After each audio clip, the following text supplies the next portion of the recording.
All right, shut up. I'm going to do it. You're listening to the Pittsburgh Piledriver. What the hell is that? Podcast.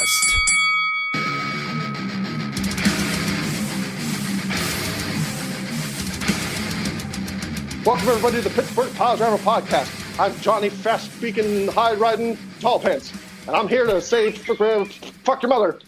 We got a lot to talk about on the Pittsburgh Pop Driver Popcast. Pittsburgh Poop Driver Hot Dog Beef Cast. Listen up.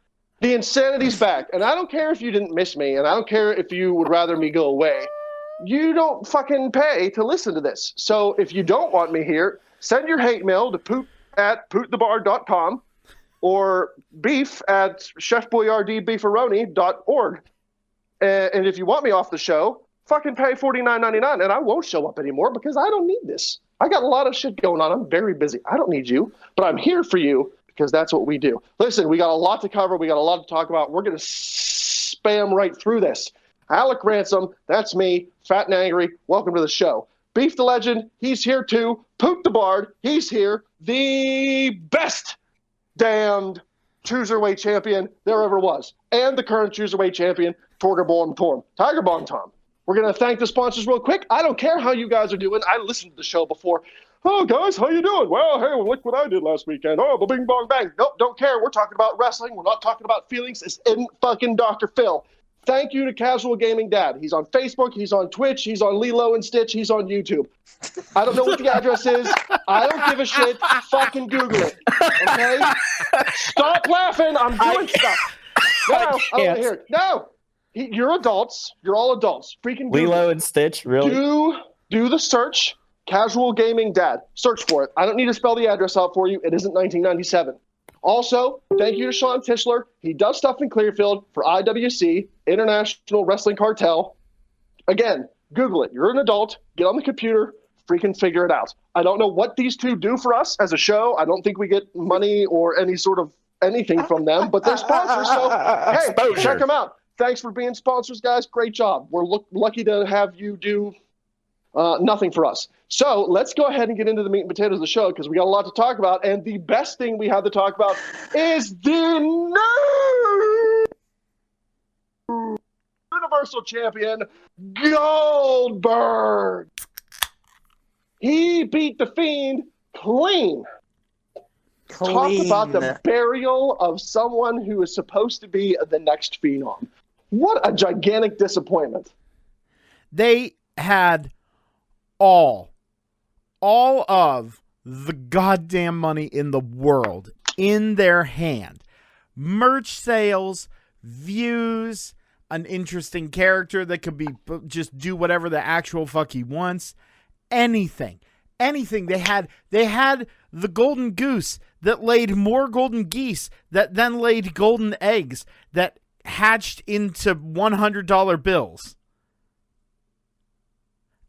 And they fucking threw it away. They just pissed it away. Ruined. All right, so I am very upset about this, but to be fair, Nope.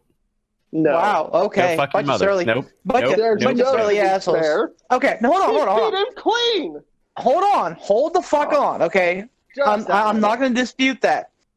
So someone brought this to my attention. I think it was Danny Fedor on Pro Wrestling Talk. Anyway, so he mentioned this. Like, yes, it sucks to see the Fiend beaten. That's true. But you have potentially Fiend versus Cena, which, God willing, Cena's going to put the Fiend over for fucking 6 years of mistakes made better, I think. And you'll have Goldberg putting over Reigns.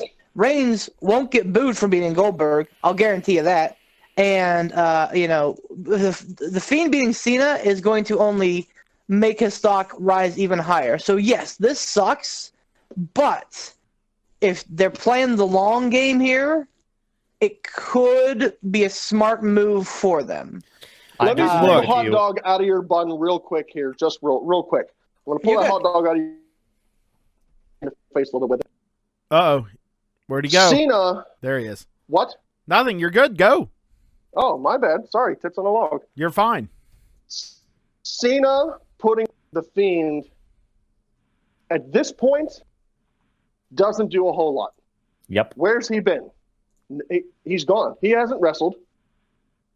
And yes, Cena has traditionally been booed, but that's when he's been shoved down people's throats. When Cena comes back after being gone for a long time for a one-off, he's not booed. So, I mean, but here's your but here's the and no, shut up, let him finish. Donkey lips. Listen. Donkey lips. Also, you heard me. That was a throwback. Yep. I heard it.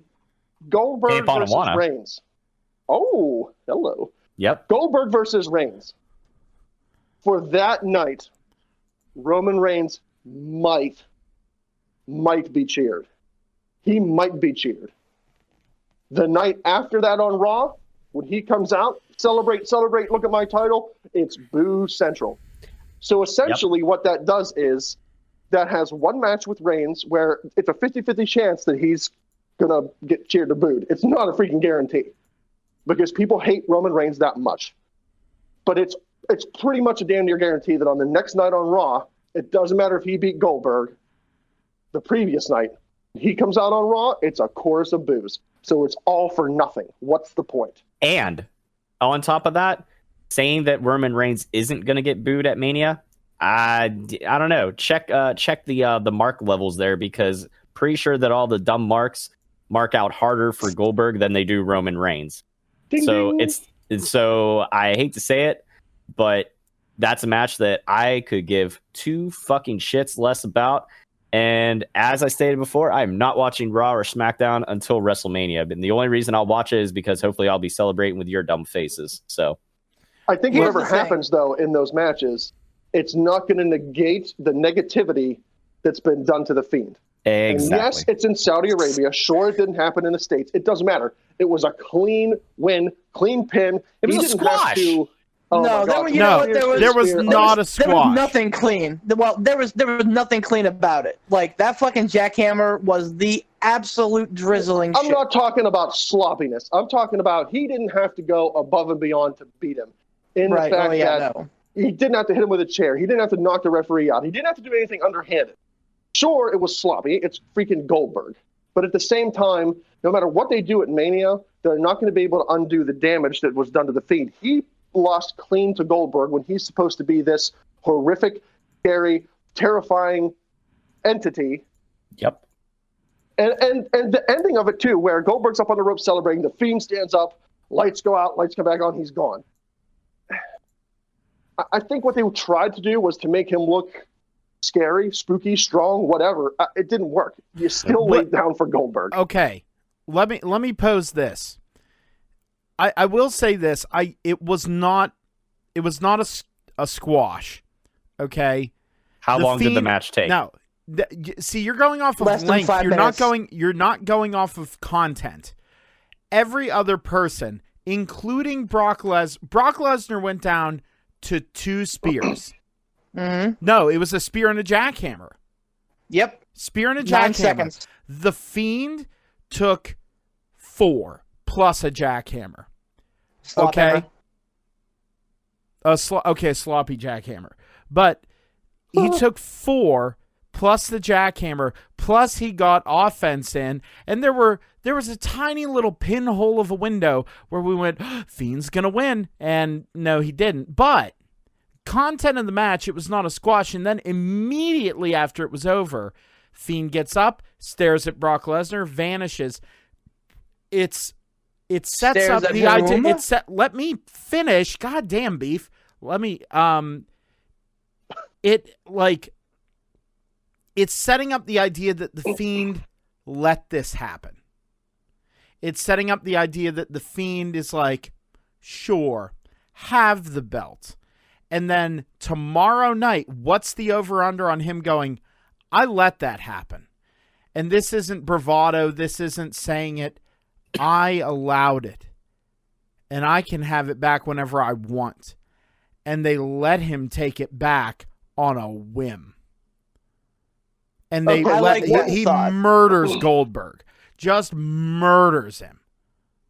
So you're saying that he takes it Also, back on a Beef, whim I'm sorry I before got Mania. snippy. I'm sorry. You don't have to apologize for snippiness. That's what we do. do here. So you're saying he's going to take it back on a Raw, or he's going to take it back before Mania? SmackDown. It's a SmackDown title. Yeah. All right, Yeah. whatever. Tomorrow night. So that's what's going to happen, though. No, it's not. No. It's not a definite, but I think that it's a real possibility that it's like, because The Fiend no-sold everything. Like, it was no-sold. It was nothing. Like, The Fiend literally was like, yeah, go ahead, have that. It's like the buzzing of flies to me. There are things that are more important to me. And if they sell it as that, it will work. Okay, but so they're not smart enough. That's because of Carpathian Lang. No, they're definitely not. But my problem with that theory is the fact that, okay, so he's saying it doesn't matter to me. Like, you can have it. I don't care. What's the point then of The Fiend ever wrestling in a title match ever again?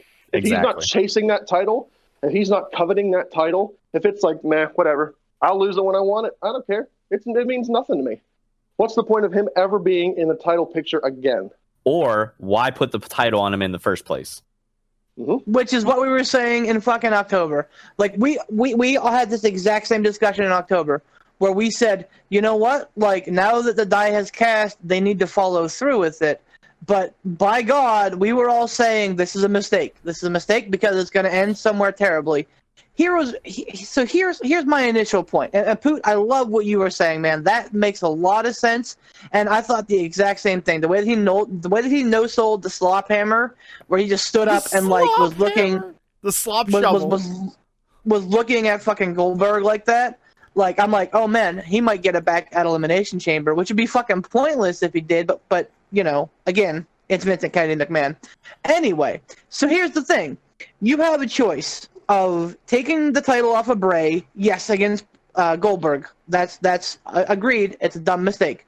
But in a show that happens in the middle of the day, that only your smarkiest marks are gonna watch, guilty, or you know, your diehardingest fans, or make the Fiend look weak then, or you have him take 3 Superman punches and 15 spears from Roman Reigns at WrestleMania and have him eat shit then, or you have him do what he did with today, get taken down, no sell it, disappear, and then, you know, beat Cena at Mania. To me, yeah, you know what, you're right. What has Cena done lately? Not a lot. But to me, I put Cena in that conversation of the greatest of all time as far as like name recognition. Up there with Hogan, The Rock, Austin. Oh. So to me, like, Bray Wyatt getting a win over John Cena at WrestleMania 36 is the equivalent of John Cena getting the win over The Rock at WrestleMania, whatever the hell, 29. That was. So it's still going to be, and this way you're setting up for a Bray Wyatt WrestleMania moment, something that the guy is severely lacking. So, I mean, like I said, when this terrible pass started in October and they started with the fuck up, we said that this is not going to end well. Regardless of how it goes, it's not going to end well because it's way too soon. Here we are, it didn't end well, but to me, I feel like it could have went worse if Roman beat him at WrestleMania, because then there's no chance that Roman gets over at all, ever again. And then you devalue Wyatt even worse. I think you're like, no offense to John Cena here, seriously. I think you're overestimating the value of a win over Cena, unless the build involved in it involved John doing his burial thing. You know how like he's done in the past where he'll bury the fuck out of like his opponent and call them out on their gimmicks and be like, what are you doing? This is who you are. Like he'll do that kind of stuff. Yeah. Mm-hmm. What if John tries that, and while he's doing that to Bray Wyatt, non-Fiend Bray Wyatt, like Firefly Funhouse Bray Wyatt, and Bray's like, oh, John, no, before, and he calls out his old character, the Swamp Wizard, as Beef so much likes to call him. If he says that was foolishness, that was ego, that was bravado, that was, snake oil. This, John, this is real. Like, and you know what I mean? Like, have him be very serious and just shoot down. I don't care what you say, John. And not like, oh, I don't care what you say. It's like, John, your words mean nothing to me. You mean nothing to me. Then a win over Cena would be good, because we could see Cena get frustrated. We could see Cena throw around his weight of, do you know who I am? And Bray could throw back in him, I don't care who you are. You know what I mean? I like where you're going with that, but I can't see that happening, because that puts Cena, that tilts the pendulum of Cena into heel territory by getting frustrated and by getting angry, and doing stuff like that. They're not going to do that with him coming back for this thing. They're not going to do that. More it's desperation. Cena pom-pom. More desperation than anything. To be fair, he is a villain in the new Fast and Furious movie, so... Oh, that doesn't mean shit. It doesn't, but Vince I'm probably just saying. doesn't even know that's happening.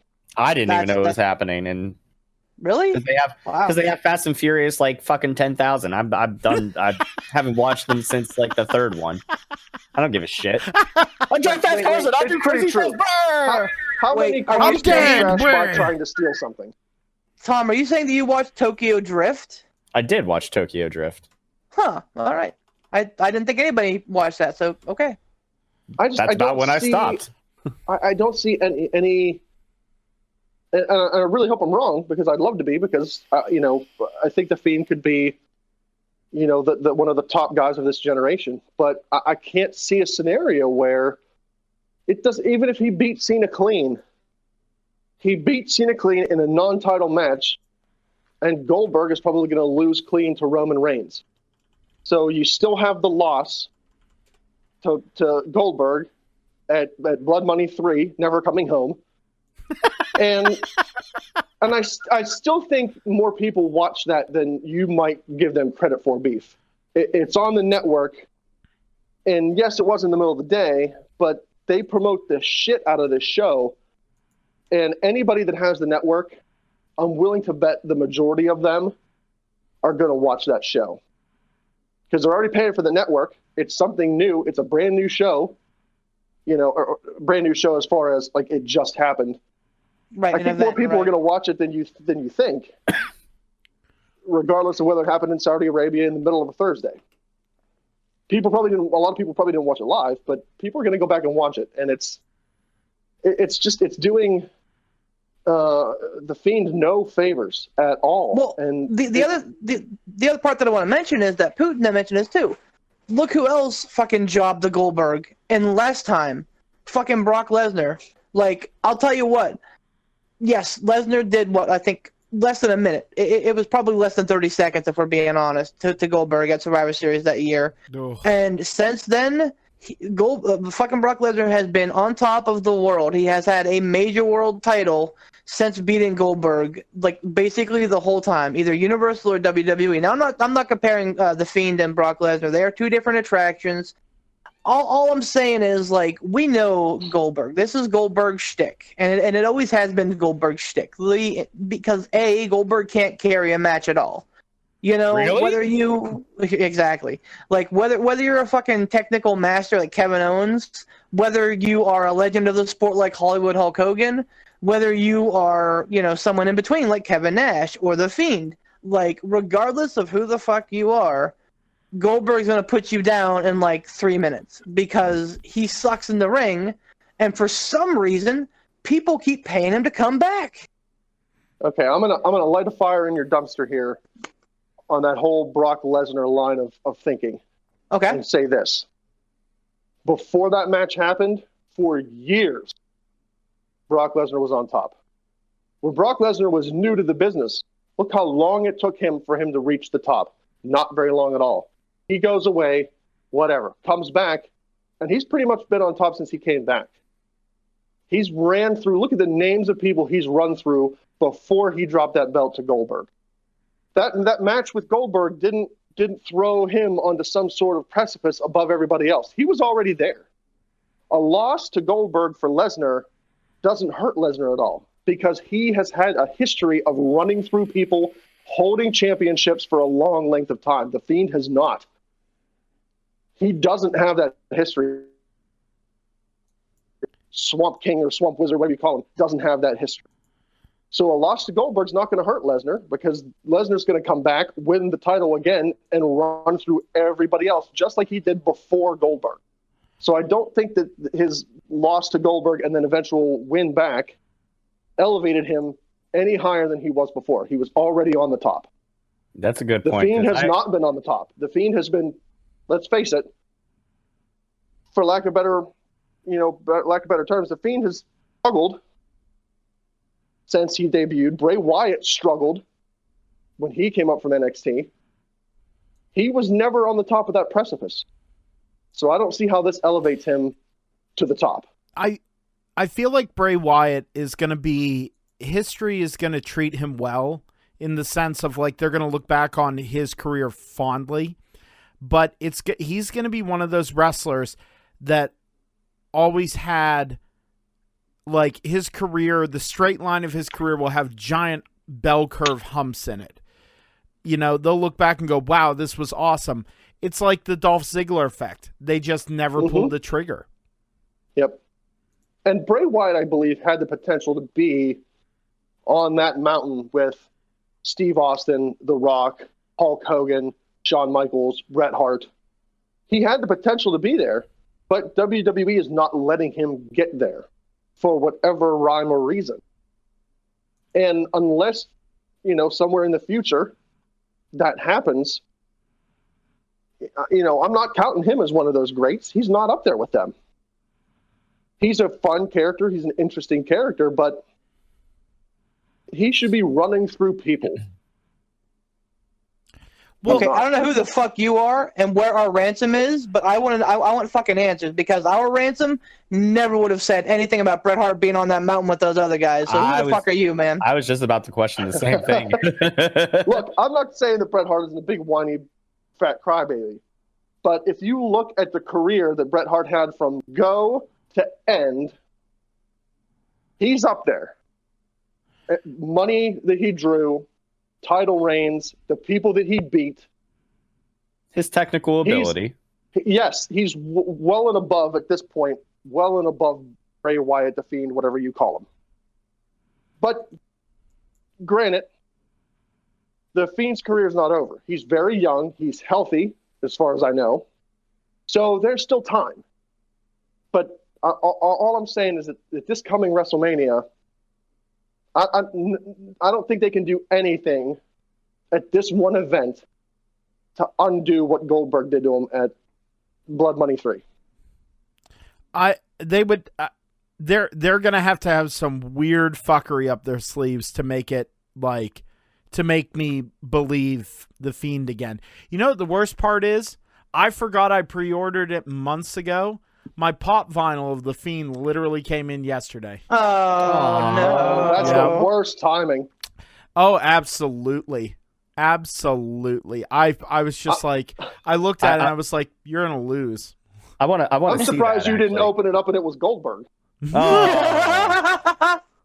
God. The way that things have been going for the Fiend, I'm surprised you didn't open that box and go, hey, I got the Fiend. Oh, wait, whoops. Or he immediately opens up the fucking Funko box and then immediately falls on his back and he goes, oh. No. Nope, I'm leaving it in the box. This is going to be like, I'm going to look at it and I'm just going to go, could have had that steak dinner. Or you did this. You did this. Or he goes to open up the Funko box and he immediately gets concussioned and career over for playing guitar in Hellbent. There you go. Oh, he gets Bret Hart syndrome.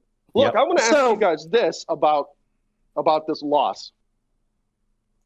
Let's say they didn't do Blood Money 3 Never Coming Home. Right. Goldberg comes back, but it's a show in the United States. Do you think it ends any different? Nope. I think Vince Unfortunately, I think Vince is. I think Vince is so hard up on Goldberg's fucking jock and thinking he's going to draw. I don't know that he is though. Let's start with Ransom, and then we'll go with Beef. Look, Brock Lesnar. Oh, look, Goldberg. If you go back and look at his time after WCW went under, when he came to the WWE, he didn't draw a lot of money. He didn't do very well. You know, he got the cheer when he first showed up, but his matches weren't good. They weren't even on the level that he was in WCW. I'm not saying that level was high. I'm saying that he wasn't even at that level. He didn't do great things. He from the different accounts that I've listened to, Bruce Pritchard and other people give who were in the business at the time, he wasn't the greatest to work with. He wasn't great in the ring.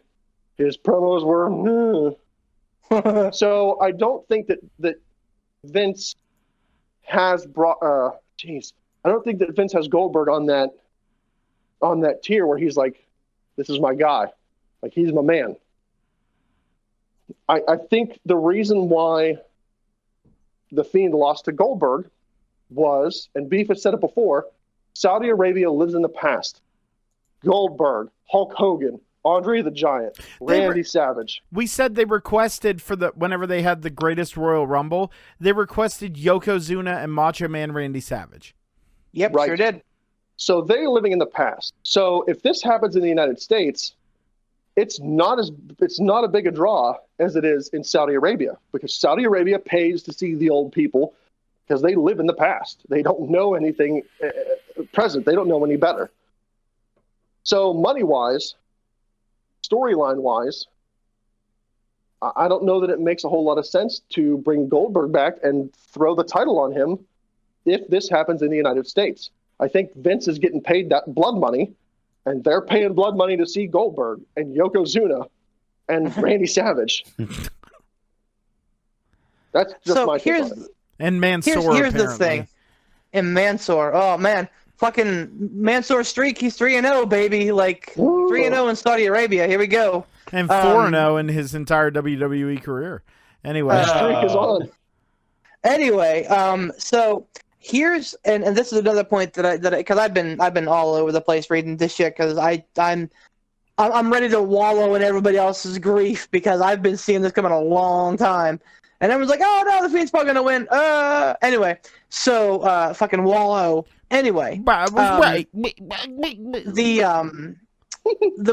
leading theory is that because we've read it and we've talked about it before. WWE is shopping the programs to recoup some of this money that they're fucking just like hemorrhaging, billowing out. Yeah, hemorrhaging out. Thank you, Poot. So they're shopping these shows, right? And they need a buyer for WrestleMania. Fox is in play. ESPN is in play. And when you're talking Fox and ESPN, you're talking top fucking dollar. So whenever you are trying to sell something, it's putting lipstick on a pig. You know, they are trying to put together the most attractive card to put on a platter and say, look what we have. So that whenever the casual viewer goes, oh, Goldberg's wrestling, huh? Oh, and John Cena, okay. Like, you're getting that name appeal. To answer your question, Ransom, whether or not this would have happened on U.S. soil, I don't think it would have, because they like to do a lot of this stuff in Saudi Arabia or across the seas, where they can fucking bury the lead. Look at Reigns when he beat Lesnar in the steel cage. He did it in Saudi Arabia because they knew that if Reigns won in the States, he was going to get booed out of the stadium. And they've done a couple things like that. So, I don't know, because, to be honest, I haven't watched SmackDown at all within the last, 4 or 5 months. Pretty much since The Fiend lost that Hell in a Cell and I swore up wrestling all together, at least for the the weekly syndicates. So like I don't know how Goldberg's reaction has been. I don't know if he's been being booed or whatever. I don't know if it's been lukewarm. I don't know if he's getting huge pops. But I mean, realistically, like there are these pockets of people like us out there who are like, this is nuts. Even in Saudi Arabia, there were people that were putting their thumbs down. There was a guy like third row back that had the sign that says, "If Goldberg wins, we riot." Like, yo, you don't want a Saudi riot. Yeah, No. right. Ain't nobody Like, want that. Like they're not as dumb and like as markish as I think that we think that they are. At least not in some places. So I just think that this was a bad. So the card itself was good. The matches themselves weren't bad, but the two main title matches I think probably damaged the challengers pretty much irreparably.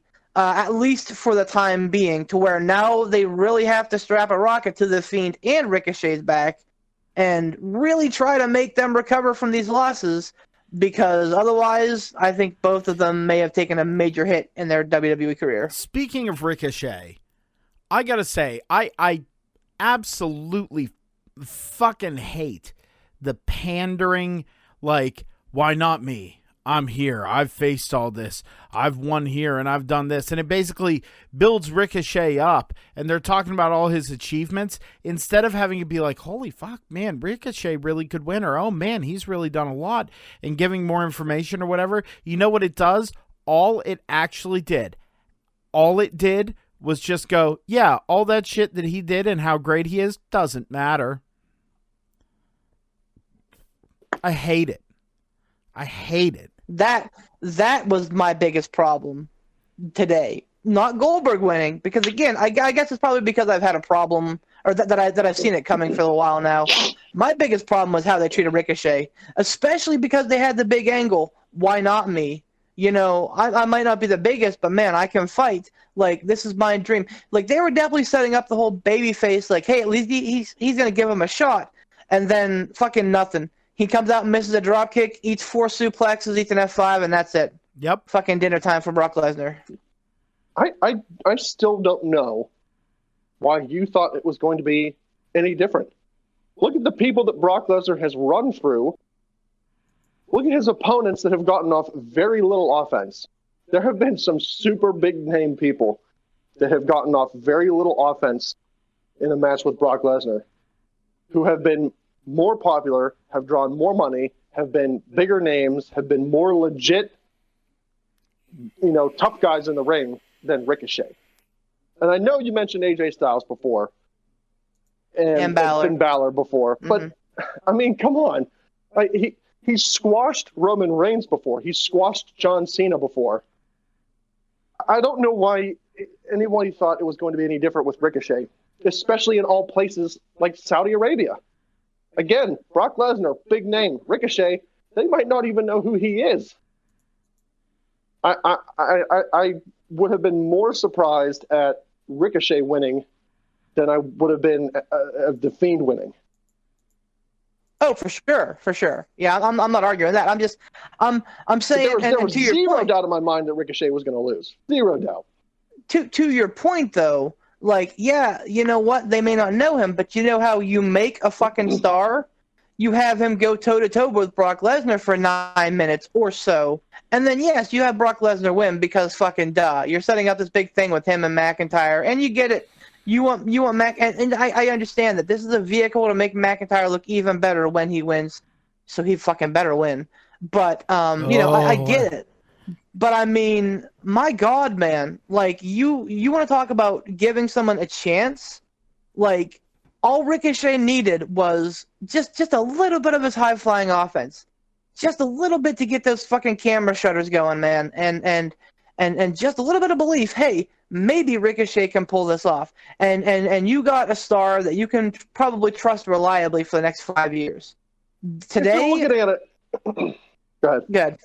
No, I thought you were done. Go ahead. No, I'm saying that today, and again, I apologize because I feel like we're really railing over Tom today. So sorry to Tom, but to Dom. But today, I mean, really, honestly, like if the Fiend gets the big win over John Cena at WrestleMania, like, okay, there's a bump in his road, but Bray Wyatt's going to be okay because he's creative and he can get his way out of it. Ricochet, I love Ricochet to death, and he's fun to watch in the ring, but he's basically a one-trick pony. He's got the 630, and he can do some really cool flips. Like, today, his loss and the way that he lost with zero offense hurt him way more than it will ever hurt the Fiend losing to Goldberg. And it's like I told you before in regards to Ricochet, you cannot emotionally invest in just somebody's ability in the ring. You have to be able to be good on the mic. And I'm sorry, but Ricochet is bland as hell on the mic. You're right. He's not. So that's no surprise there. He is the whitest meat of baby faces there ever has been. Yep. Yeah. Speaking of which, I real quick, I was watching the Ruthless Aggression show, which is great, by the way. Fucking watch that shit. It's very good. But fucking Drake fucking Maverick broke out white-face baby meat, you know, the real saying. But he said that and I fucking popped hard. It was great. Anyway, go on. Go ahead, Ransom. You went back to saying, you know, a win for Ricochet could have. How did you put that? Even not even a win. You give him like a decent match, like 9 minutes. Get him over. Give him 9 minutes of like standing toe to toe with Lesnar, like hanging in there. And I think you got a guy that can probably be on the precipice of carrying Raw for the next 5 years. It's like I've mentioned before, which Bully Ray always says on Busted Open. Going over doesn't mean you always get over. You can get over without going over. It's two different things. And that's the way they treated Ricochet today, because I didn't watch, so I'm going off of Beef's account.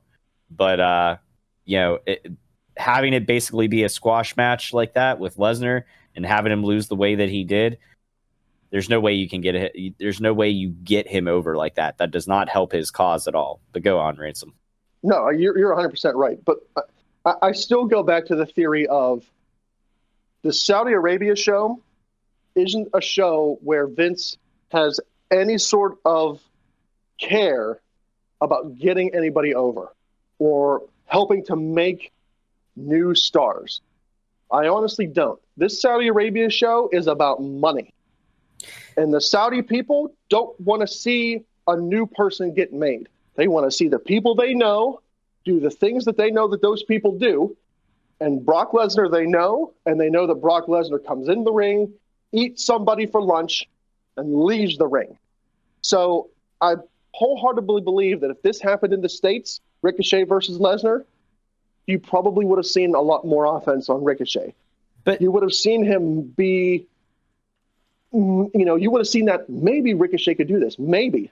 But that's not what Vince is doing in Saudi Arabia. Vince is going to Saudi Arabia to put on a show that they want to see to make money. Well, that's all he cares about in Saudi Arabia. He doesn't care about making, which is clear with Ricochet and The Fiend. It's all about the payday. I agree with you on that, and that's the fucking problem, because you have no continuity, you have no connection from what happens over there, regardless if it's a house show or not. Like, yeah, you have house shows all the time, and yeah, for the most part, though, things keep in story. Like, whenever NXT came to Pittsburgh for their house show, you had an NXT women's title match with Rhea Ripley versus Shayna Baszler. Did I know that Rhea was going to win? Of course, because you're not going to take the title off of Rhea on a house show. I get that. But that's the thing. You keep the fucking continuity going. And if you're booking your show based off of the whims of the fucking Saudi dictators just for a paycheck, then you're fucking doing shit wrong, and you should know better, because you've been doing this for how goddamn long. Come on, Vince. Here's my one thing that I say. And Saudi Arabia is about money. I know, I'm not saying a whole lot tonight, because I just feel like I'll just fly off the fucking handle. So I'm just trying to contain the rage. Here's the thing, though. If it is truly about money, why would they book a women's title match? Why would they continue to make a women's presence there? Because we know that, you know, in the Saudi culture, it's not, you know, women are not permitted to be, you know, entrepreneurs, and they have to stay at home and cook and clean for the men and deliver babies for the men. So like if that's the case and it is truly all about money, why then do they why they have Bayley versus Naomi in a decent match? Because it looks good. Yeah, and I'll tell you this exactly why. Because regardless that this show's in Saudi Arabia, WWE is a United States-based company. They're worldwide, yes, but they're based in the United States. So they're not going to do anything that's going to cause an uproar. And in this climate, socially, where we're at now, if they go to Saudi Arabia and they keep women off the show, people are going to notice. The wrong people are going to notice that, and they're going to make a huge, gigantic stink about it. People who aren't necessarily wrestling fans, people who don't care about storylines, people who all they want to do is get huffy and sling shit about, well, you're not taking women over there. Why aren't you taking women? Blah, blah, blah, blah, blah, blah, blah, blah. You know how people get, the social justice warriors of the United States. They're going to get up in arms and get feisty and get crazy about it. That's why they have women on the show. Because they still have to come home. And I think they're a lot more afraid of the political and the social backlash than they are concerned about storyline backlash. So that's why I think they have the women on the show there. Good. Fair enough. Quick question on that. So how ridiculously covered up did they have to be for their match? Full body suits, and then they were each wearing T-shirts over top of the body suits, like very loose-fitting T-shirts. So just before? Right. Okay. And it's actually pretty cool because the ending of the last spot of the match actually incorporated the gear into it, where Bayley had Naomi in in like an STF almost, and she hooked Naomi's foot and her shoe under her big stupid fucking T-shirt, and then basically like gave her like the Super Dragon style curb stomp, and I thought that was super cool that they worked into like the match and a very like little like smarmy heel, like aha, I found a new way to get over, aha. So I mean I thought that was cool, but I mean for the most part I'll be honest, this. So I haven't watched all of the Saudi shows. I watched I fell asleep during Greatest Royal Rumble, and I think I watched part of Crown Jewel.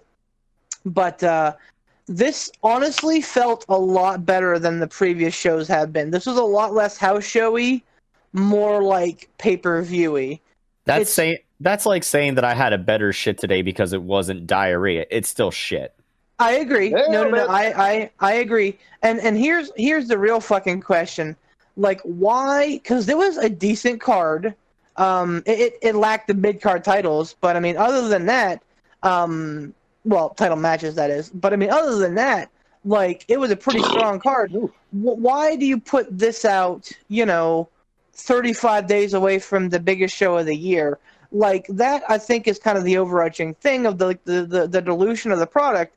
And then in 2 weeks, we have to, go through Elimination Chamber with 2 big gimmick matches. It's just like, I feel like they're not thinking and planning shit out. They're just like, oh, hey, we need a big show here. And like, it's just not making sense anymore. Not that it really made sense before, but it's getting worse the older the Vince gets. I see what you're saying. I think this Saudi show and all the Saudi shows that these stupid bullshit finishes happen in might do a little bit less damage to the characters if it wasn't right on the build up to WrestleMania. If you do it in the middle of the summer or the middle of the spring or fall, you don't have WrestleMania right around the corner. So maybe it doesn't do as much damage. I'm still convinced it's going to do damage. Yeah. When you have Goldberg beating anybody that's relevant, in the current product, but I think you might do a little bit less damage if you have a Saudi show in the summer or the fall, where you don't have to come back and go, okay, we're still right on the road to WrestleMania, but the Fiend just lost to Goldberg. Well, and so this year was at least better because it was before WrestleMania. Last year, remember that whole fucking thing? As big or equal to WrestleMania. Yeah. Like, they basically put on WrestleMania Part 2. So this at least came before it and didn't have all the titles at stake. So it was a little bit better, but I mean, you're 100% right. They got to space them out, but they can't go over to Saudi Arabia in fucking July because they'd be dead. None of the performers would be able to perform at all. What was it last year? What show was it that they said it was like 1,000,000 degrees in the ring and they couldn't do anything? The one with Oldberg and Underfaker. Yeah, and that was in fucking October, wasn't it, or some shit? So like, No, that was in the summer. Was it? Oh well, then there you go. Yeah, but come on, like we discussed this before too. You said about a WrestleMania where they didn't have the LED boards on the side because they had heaters under the ring because of the temperature in wherever the fuck they were. So you can do the same thing. You can do fucking AC stuff under the ring. Don't tell me you can't. It's fucking 2020. Figure it out. Yeah. God fucking damn. Yeah. If they can build fucking like 87-foot like LED like fucking ring covers, then I think they can figure out fucking air conditioning under the ring for sure. Figure it out. Hey, look, if we're done on the Saudi show, please. Yeah, it's beaten. I want to bring something up, and I've kind of touched on this or brought this up, a little bit before, but we've never really gone into it, and this is something I'd really like to go into and get your guys' take on what you think the rationale of creative or Vince McMahon is with some of these people. So let me rattle off a list of names here: Heidenreich, Kozlov, Kurgan, Kali, Tensai. They're all big. These guys, when they first came in, were all billed as terrifying, unstoppable, giants. The guys that are going to run through people. Regardless of their performance, that's what they were billed as. That's what they brought them in to be. Every single one of those people turned into a comedy act. Mm-hmm. I'm sure it's happened with more people, more big guys that they build as monsters and whatnot. It would have happened with freaking Giant Gonzalez if he hadn't been so bloody abysmal that they just didn't even want to bring him back. He was already a comedy act. Let's be true here. So my question is, why on earth do you think that creative or Vince, whoever's pulling the trigger on this, why do they bring these guys in, and then when they see, hey, you know what, they're not going to be the next Kane, Undertaker, Vader, Sid. Why is it that the course of action with giants, monsters, unstoppable people always turns to comedy? Every single one of these guys left as a comedic act. Start with Tom on this one. I'm eager to hear Tom's take on this. Pass. All right, look. Wow. Before you engaging guys get into and it, interesting, buddy. Before you guys get into it, I want to just explain it here just a tidbit more. Heidenreich came in, was packaged with the guy who was going to take on the Undertaker. Unstoppable, whatever. Didn't work. People didn't get into it. He wasn't great. He turned into this comedy act where he would come down doing the arm swing, and he read poetry and was teamed up with Gene Snitsky in some sort of bizarre autoerotic whatever. Then you have Kozlov, who turns into a comedy act. Maybe not autoerotic, but erotic thing with freaking what's his nuts. It wasn't my fault. I killed the baby. Kozlov brought him in, had him go against Triple H. He was going to be the guy that they were going to pair against Triple H. Didn't work. Turned into a comedy routine. I can't remember who he was with for a while. I think maybe Santino. Mm-hmm. Kurgan, for a while, he was this big, unstoppable giant, and I feel like he got the shaft the most out of all those guys because he was good. But they put him in the oddities and turned him into a Kali. You know what happened with him? Brought him in as this big, unstoppable monster, turned him into the Punjabi Playboy, and Tensai. They brought Tensai in as the guy who went to Japan, smashed everybody there, came back from Japan and was going to mow through everyone, and then turned into the hip-hop hippo. Why? I can tell you exactly what happened to every one of them except for Kurgan. All right, well, do you want to go last, Beef? I never want to go last. But go ahead, Putin. Well, I feel like you're gonna expound the most on this. I can tell you with Tensai, that was tone deaf. He was, what was it, Giant Bernard over in Japan. And he was a big deal because big, dumb, strong gaijins are the Japanese love them, and they go over like gangbusters. They do, and so I get it. Like, I mean, I understand why he was popular over there. I absolutely do. But the thing is, that doesn't translate, and the problem is, again, through the filter of Vince McMahon, it becomes a caricature. If you would have just let him be Giant Bernard instead of Tensai, or hell, even just bring him back as Albert and call him Albert, but have him be more methodical, have him be more serious and brutish, it would have worked. As far as the rest of the guys go, I can tell you after listening to the Jericho podcast, the Talk is Jericho podcast with who was the guy who was the leader of the Jackal? What was his name? Help me out. Cyrus the Virus? Jackal. John Cyrus, yeah. Cyrus, yeah, but what's his real name? Don Callis. Don Callis, thank you. That one was just on the other day because he's like a executive vice EP or something for the Impact. For Impact now. So he's awesome. So my point with that is, if you listen to the podcast with Jericho and Callis talking to each other, he told Kurgan, like they were at a wedding or a party or something, and he said, "Do not let McMahon see you dancing." Like he wanted to go out there and dance or something like that. And he's like, don't do it.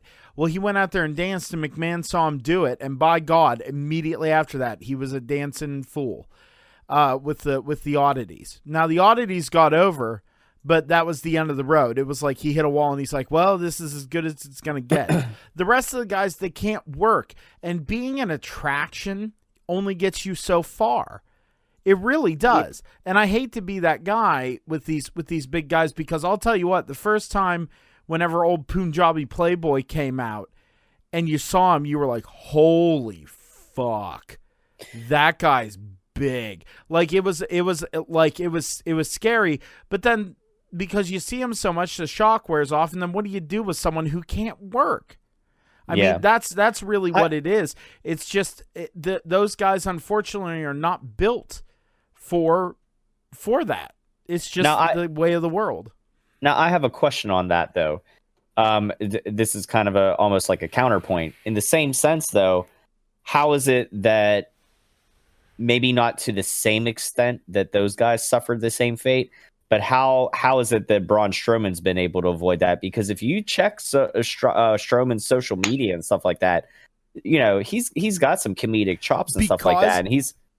Oh, sorry, Tom. Go ahead. No, I was gonna say he's got some comedic chops, and he's all around like generally a pretty nice guy, like almost a gentle giant, much like the Big Show. So how is it that you know him, or even say the Big Show, haven't suffered like those guys? Is it only because their ability to work in the ring? Yes. Is that okay? It's because his work rate is high. Listen, get off your pedestal for a second. Yeah, hold on. It's because his work rate is high. Like Strowman can go, and he don't get me wrong. I know he can. I mean, like, I'm glad that he hasn't I'm glad that he hasn't suffered the same fate as like Kurgan and all them and stuff like that, and you know didn't get relegated. Same thing with Kane and Undertaker, big guys that could fucking move and work. So absolutely. If that's okay, so I mean, and so that I'm glad that's the case. I'm glad that's the deciding factor in your estimation. I can see that, and I can agree with that. All right, Beef, let her go rip. ahead, Beef. If I may, Tom, Big Show, by the way, had about a year and a half or two of dressing up as different acts, including Hulk Hogan, including Fat Bastard. So I would not include Big Show. I think Big Show's big thing is longevity. He just managed to stick around longer. To Ransom's point, that entire list, except for Kurgan, all fits into one very specific role. That role was being fed to John Cena, because John Cena dominated the product for about 10, no, well, over 10, about almost 15 years. Dominated the product. He was the guy. He was the champ. The guy on top. He was the face of the product, and now he's fucking like evolved from that. But at the end of the day, like, they had John Cena versus Randy Orton about 87 times. They had John Cena versus Triple H about 95 times. Like, so you can only have these guys beat these other guys so many times before it becomes routine. So they had to bring up these guys who are big giants, who they booked to be big giants, and they booked very strong, only to be fed to John Cena, much like Yamanga. Guys that had that. You're right. They put all the fucking faith in the world and made them big deals, only to lose to John Cena, and then they were gone. Or then worse, a fate worse than death was the comedy acts. As far as Kurgan goes, the problem with Kurgan was that Don Callis fell out of favor with Vince McMahon, because Don Callis is a free thinker. And he's super fucking smart at what he does. And I love Don Callis, by the way. Like, so Don Callis, Cyrus the Virus, falling out of favor completely, and I think he was just like removed from the program altogether, completely ruined the I don't remember the stable's name now, but like Kurgan the Interrogator, the Truth Commission, yes. Without the Jackal, the Truth Commission was nothing. So at that point, it was a mad scramble. And Tensai was just poor planning. Like, Vince has this thing where he's like, oh, well, we can repackage somebody and give them a brand new gimmick and no one's going to notice. Fucking Prince Albert is like a guy that you're going to see walking down the road and remember the rest of your fucking life. Like, he's not a guy that's just going to fade in the background. Like, Prince Albert's Prince Albert. We mentioned this before, where we mentioned Tensai specifically on something. I think we were talking about Bray Wyatt and his repackaging and everything as the Fiend before he actually debuted. Because we said, look at what happened to Tensai whenever he came in. How much of the crowd did you hear chanting Albert? Oh yeah, first Albert. So it's the thing. Like, Vince needs to get it out of his head that the crowd's not as intelligent as they are. Like, he needs to realize that, for lack of better terms, there are a lot more smart marks out in the wrestling world now, and with social media and everything like that, you have to be careful about how you're going to do this stuff. Like, yes, wrestling is scripted. Yes, there has to be a suspension of belief or disbelief or whatever. Like, don't tell Jim Cornette that, damn it. Oh, fuck Jim Cornette too. Jim Cornette and Goldberg can go die together in a fucking flaming turd bus driven off the side of a cliff by, I don't know, insert other person who's fucky here. Whatever. You know what though? Like speaking of Jim Cornette, he's been on this Ruthless Aggression show a couple times. I wonder, I would love to see the cutting room floor of the Jim Cornette segments, because I bet you that he just fucking goes off and they have to like clip out like hours at a time of him to get like 15 minutes of like good stuff, because man, that guy, he's another guy like Don Callis. He's a free thinker. He's very smart, but he is in his own. Exactly. He wasn't smart enough to keep his job on NWA Power because he's a racist old fuck. Fuck Jim Cornette. I've been telling that joke for 45 years, and I'm only 38, motherfucker. He's good. I guess my question is that, I mean, you answered why they didn't get over and everything like that, but why do they end in this comedy routine? Why is that the route that they take instead of just mid-carding and then gone? Why do all these giants? Dickhead. Is that why? Do you think he's doing it to punish them for not getting over? It's not even a punishment. It's just a Vince McMahon, and you can go back and listen to the podcast, read stories. Like, there are numerous times about Vince McMahon having this fucking warped twisted sense of humor that nobody else in the world but fucking Vince McMahon gets and enjoys. But because he surrounded himself with hundreds of yes men, they're all like, "Oh, that's a great idea, Vince. Let's put Kurgan in a tie-dye shirt and have him dress up with this guy in a fucking gimp mask carrying around Cartman. Yeah, it's a great idea, Vince." Like, he's just he's laughing at his own jokes, and no one else is laughing, but everyone's like pretending to laugh. Such good shit. Yeah. Exactly. So these guys who can't get over these big scary giants, they fall victim to Vince McMahon's own. This is funny to me, so it's going to be funny to everybody else. Yep. Bingo. Exactly. Indeed, sir. Indeed. Yikes. Yeah. So now again we tend to get really caught up on the negative, but I mean there's lots of good stuff going on right now. Did you guys probably haven't seen NXT yet, have you? No, please don't say anything. Yeah, because they won't. They won't put it up because it's on USA Now.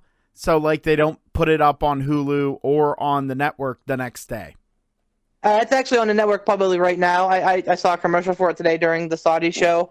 So I think it's like the next day they put it up. I want so bad to talk about it, but I looked all day, even right before I came now back while up. We're doing this. Yeah, it's probably while we're doing this right now. It's probably like its normal time slot, like the 9 to 11 or whatever. Or 8 to 10. Or 8 to 10. Well, I mean, it used to be 9 to 10, right? Didn't it? No. Or was it 8 to 9? 8 to 9.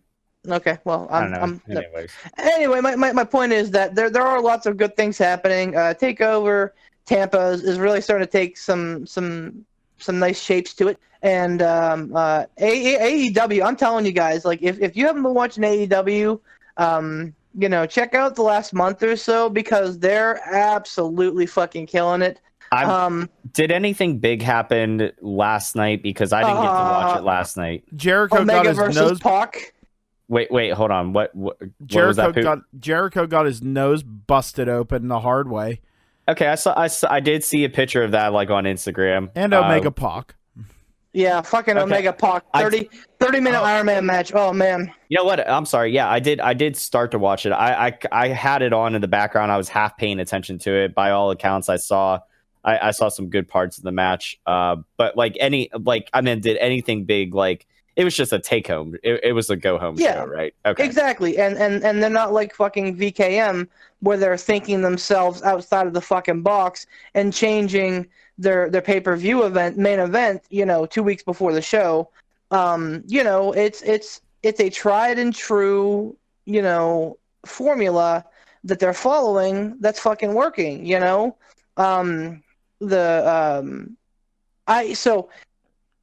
The build up. I think my favorite build up is either the tag team title match or the MJF Cody match, obviously. But the tag team title match is the most interesting to me because, like, you have all this tension between Hangman and Kenny Omega, right? And they're this tag team, the tag team champions, and the Bucks are out there calling themselves the best tag team in the world, and it's all great.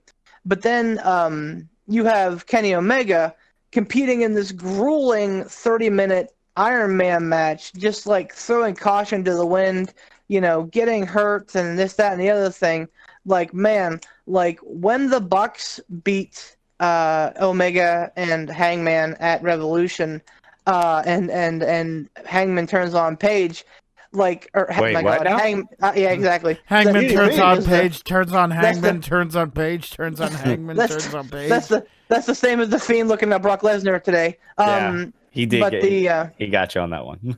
But the point is that when Hangman turns on Omega, it's going to be glorious because he's going to be right for all the right reasons, and it's going to be wonderful. So, there have been a lot of great things happening on AEW the last couple of weeks, building up to, surprise, surprise, you put on the best shows of the year before a pay-per-view. Does that help you get, sell pay-per-view buys? I bet you it fucking does. So was it you, Beef, that posted in the chat about AEW potentially, or there's rumors that they're going to move to Monday nights? Yeah, I read a report that Cody said that. That Cody said, I don't remember the exact phrasing on it, but he said that like that's kind of like their goal.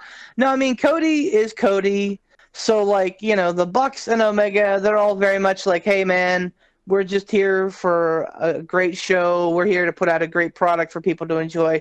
But Cody, for whatever reason, man, like he just. Like it's weird to hear Cody talk about it because he talks out both sides of his mouth.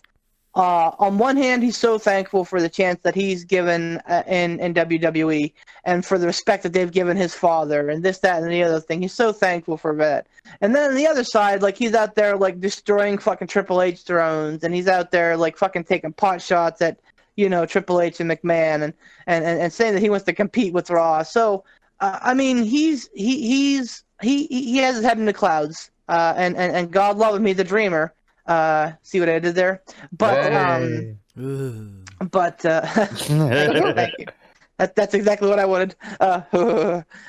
So I mean, so yeah, he said that I think that his goal was that they want to be on Monday nights competing with Raw, which I think is a better spot than fucking NXT for them. So do you think that they have a better chance of, let's not say that we're going to have a ratings war, but do you think they have a better chance of getting more viewers away from WWE if they put their product opposite of Raw instead of opposite of NXT? Right now, no. Give it 3 years, maybe. Because we got to remember, AEW is not even a year old yet. They won't be a year old till Double or Nothing technically. And if you want to really get technical, it's not going to be a year old till All Out. But I mean, realistically, the company was made at Double or Nothing.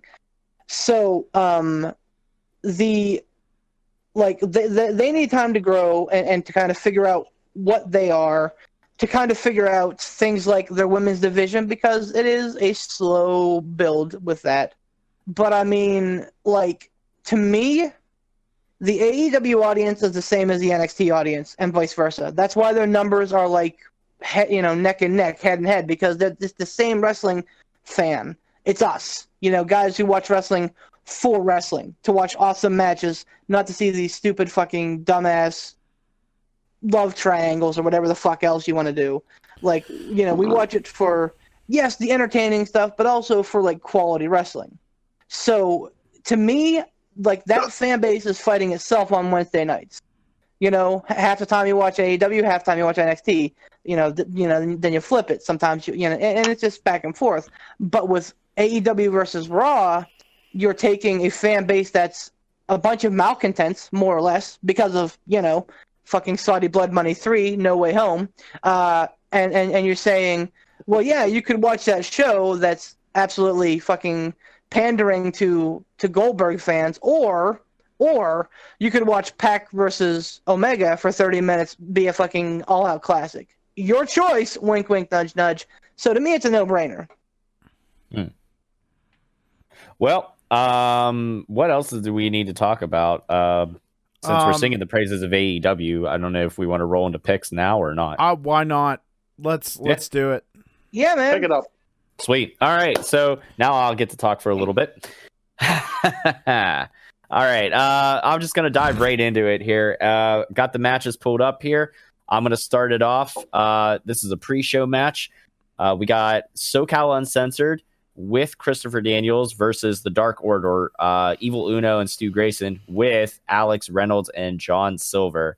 I'm going to pick first, and I'm going to say Dark Order goes over on this one, because I feel like they're building up they're building the Dark Order back up again. They were pretty dominant when they first started, and I think I'm interested to see where this angle goes.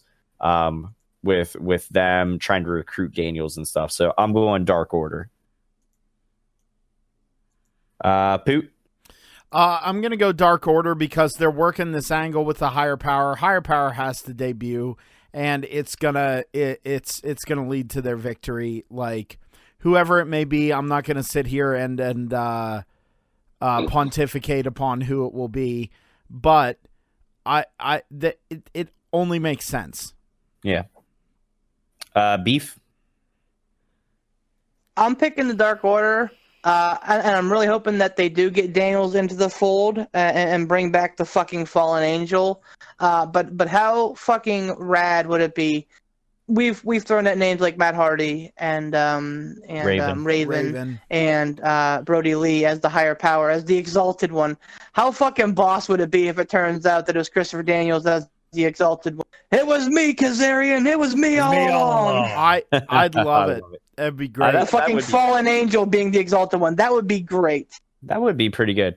Ransom, even though like you didn't get to pick last show, and this wouldn't be official, do you wanna make your voice heard on the picks?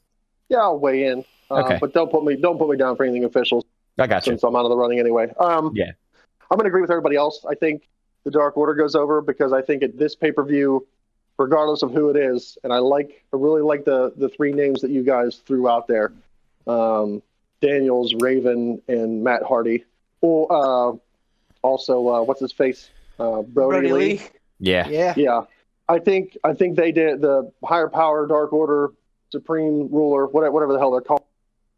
I think they debut at this, and I think they get the win. Either they get the win and then debut them, or they get because of the debut. Okay. Mid-match, whatever. All right. Next match was just recently announced and made official or whatever. Excuse me. Freshly squeezed Orange Cassidy versus Pac. Poot. Man, this is hard because this is probably the toughest one to pick on the card, to be honest. This is the toughest pick. And I'm going to give you my thought. I'm sorry, I'm not going to go on forever. Orange Cassidy going over would pop that place so hard. It would be disgusting. For some reason, and even me, I love Orange Cassidy, man. I love it. It's just pitch perfect. Plus, motherfucker can work. Have you ever seen him actually like really work? Wow. Mm-hmm. He's super good. And that, but the other hand, if Pac wins, then he would get so much heel heat, it'd be ridiculous. So this is a hard call.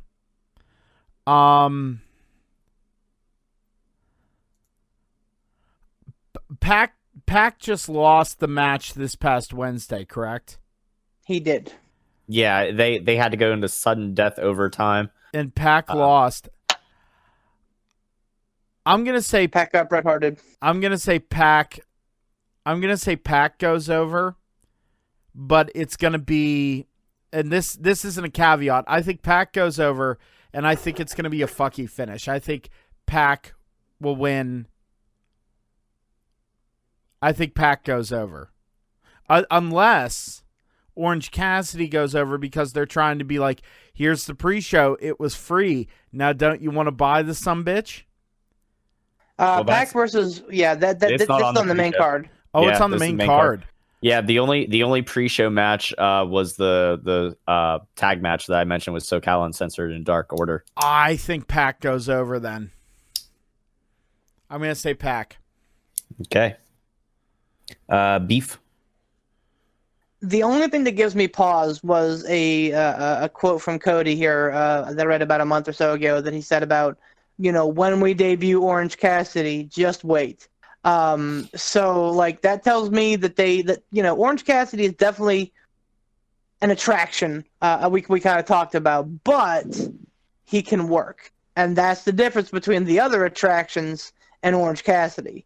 Because while Orange and they did a great bit on allow me, if you will, they did a great bit on Wednesday where the Bunny got in the ring with Orange Cassidy.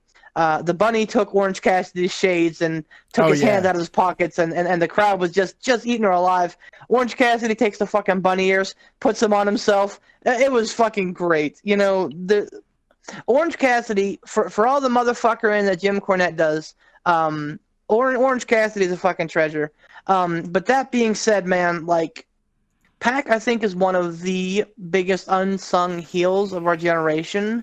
The Bastard is a great heel, and I think he's going to heel it up here and get over somehow. So I think the Bastard wins to keep him in the contendership race. Okay. Ransom? You know what? Let me go last since mine don't matter. No, it's fine. It's fine. It won't affect the order at all. Okay. I'm going to say Orange Cassidy just because I want Jim Cornette to lose his mind. I'm gonna go out on a limb here, and I'm gonna go with Orange Cassidy only for the fact that I think the rest of the card is pretty predetermined. And this is going to be one. This is one where I'm just going to have to go out on a whim, and I'm gonna hang my title, live or die on Orange Cassidy. I'm going to go Orange Cassidy. Oh God, Orange Cassidy's going over. And at the very least, if I'm right, I tie and I retain. So, yo, I hope Orange Cassidy wins because I would love to have you retain that belt on the shoulders of the person who cares the least in wrestling. Yep, Right? I would love That'd be that. great. That would be great. I'm hoping, and so either way, this works out because either I'm right and I retain, or I lose and I lose it back to Poot. And I'm not watching Raw or SmackDown until WrestleMania, so I don't give a shit anyways about Elimination Chamber, so fuck it. Nailed it. Fuck it indeed. On that note, let's go on to the AEW Women's World Championship. Nyla Rose, the current champion, versus Chris Statlander. Let's see who's up. Beef, you're up. This is another tough one, man. Only because I'm going the way in the other tag match or the other title matches that I'm going, am I going this way with this? I'm picking Nyla Rose. Not that Chris Statlander doesn't deserve it, but Nyla just won the title. So I think that they're trying to get two women's angles going at the same time. So I think you might see Chris Statlander get involved with Dr. Britt Baker and Nyla Rose continue to dominate, and then have a mashup somewhere down the line with Nyla and Britt Baker. Okay, Ransom. I say Nyla because I don't think they're going to take the title off of her this soon. Yep, echo the same sentiments. Nyla Rose for me. Poot. Oh, it's Nyla Rose. That would be no offense to Chris Statlander, but she has a lot of work to do on that gimmick, and it would be foolish to take the belt off of Nyla Rose. On a side note, on somebody else in the women's division, I remember her full name, but Shayna, whatever. I'm digging the DBZ gear. Shanna. I love it. Oh, Shayna, yeah. Right? I love the go. She's I love super the go-to gear. talented. Yeah. The biggest problem that AEW women have facing them, I think, is the fact that they have these super convoluted 6-man tags or fucking fatal 4-ways. Sometimes you just need a good one-on-one match because sometimes those matches just evolve into into chaos. So give me Big Swole versus Emi Sakura. Give me oh fuck, what's the one? The name of the one I really like, the Joshi that I really like. Sheeta. Yeah, Hiroku Shida. Give me Shida versus Swole. Whatever. Shanna. Whatever. Just don't stop lumping them all together all the time. Yeah. Sorry, I'm good. No, you're good. You're good. All right. Next one is Darby Allin versus Sammy Guevara. I am up, and I'm gonna pick. I'm picking Darby on this one. I feel Darby's got to go over. Yeah. I'm just plain and simple. Darby. He gets his revenge. Poop.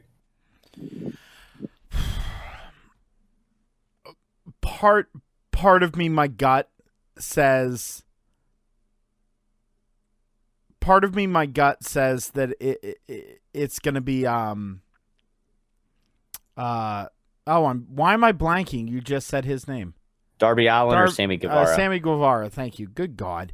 It's okay. Sammy Guevara, part of me goes it'd be awesome. Again, more great heel heat to have him still win. But it's not going to be Sammy. It can't. This has to wrap up the storyline.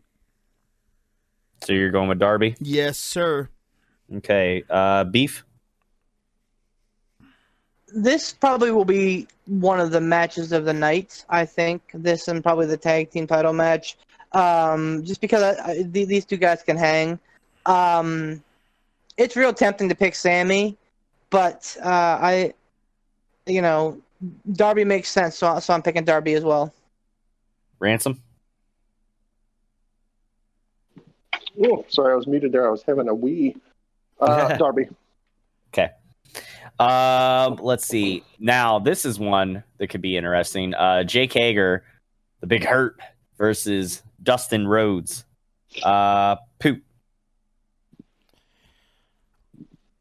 I really feel like Jake Hager has to go over, doesn't he? It's his debut, and they gotta make him look like a monster, and what better way? So I'm gonna go with Jake Hager. Beef. Man, the Big Hurt, what a dumb fucking nickname. He's not a baseball player. I'll be interested to see how this one goes, because there's probably a reason that they're keeping Jake out of the ring. I don't know if it's like an MMA thing or whatever, but we'll see. That being said, yeah, I mean, you can't have this guy lose his debut. Although, I mean, Wardlow did, and he doesn't look any worse for the wear. So, Thank you. but no, I was just about to say that. I mean, Wardlow losing to Cody on the road to Revolution versus Jake Hager losing to Dustin Rhodes. I mean, that's a little bit of a different story.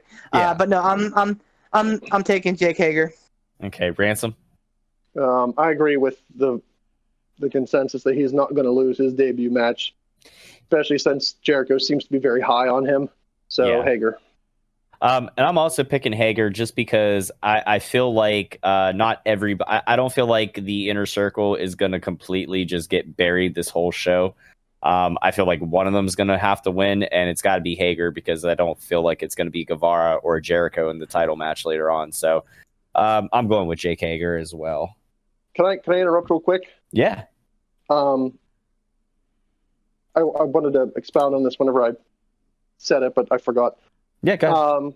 I think they'll put Hager over because I think they're going to want to prove that he has a lot more to offer than what WWE gave him the opportunity to offer. So I think that's another reason why he's going to go over, not as a stick it to WWE like Cody likes to do, but I think they're going to give him the opportunity to shine in a way that WWE didn't. Okay, that's it. Fair enough. All right, so next match is Kenny Omega and Hangman Adam Page versus the Young Bucks for the AEW Tag Team Championships. Beef, you're up. It's not Saul Spider-Man. Damn it, JR.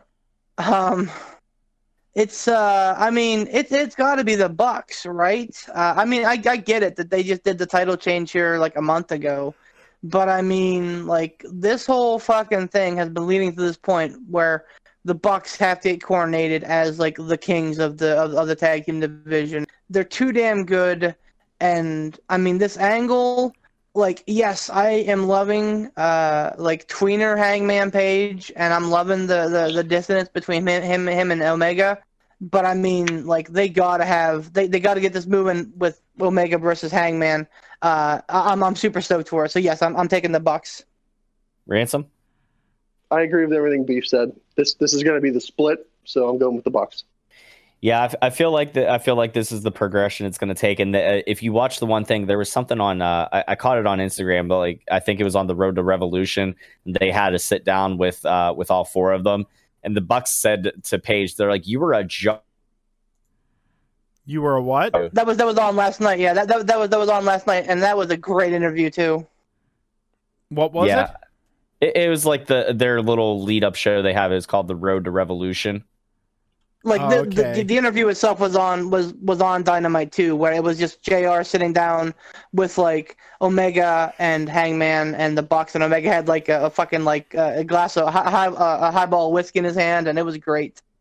Yeah, so I'm going with the Bucks. I feel like I feel like I don't know how much longer they can drag out this dissension that's about to happen in this split. So I think time to pull the trigger on it. Poop. Oh, it Bucks. I mean, I'm not even going. You guys said it all. Bucks. Yep. All right. Bucks across the board. All right. Let's see what do we got next. But I mean, again, this one's pretty much a foregone conclusion. MJF with Wardlow versus Cody with Arn Anderson. And I'm up to pick, and I got to go with Cody. I don't see how you have all this build up, all this storyline, and all this animosity and everything like that, and not have the payoff and not have Cody go over. So it's got to be Cody. Poop. Oh man. See, really, I want to agree with you on this, man, but Cody could eat every loss in the world to whoever and still look good. I don't disagree with that. I mean, and the thing is, Cody looks really good in defeat. MJF, what do you like? I know there's plenty of stuff he can do from here on out. They could just keep this storyline rolling. Like, Cody could get his win, but MJF could shithead his way into going, no. You know, that kind of thing. Mm-hmm. This is the hard one for me. This one's the really hard one. Giggity. Because I can see it going both ways. Again, go ahead, giggity.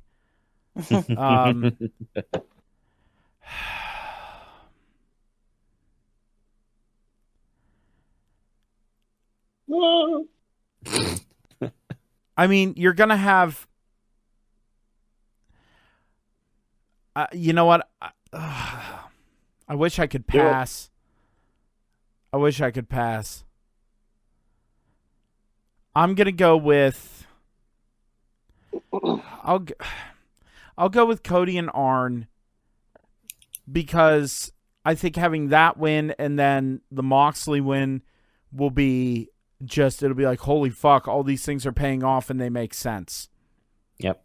So, yeah. I finally get to rip out my Lee Corso line. Not so fast, my friends. Oh.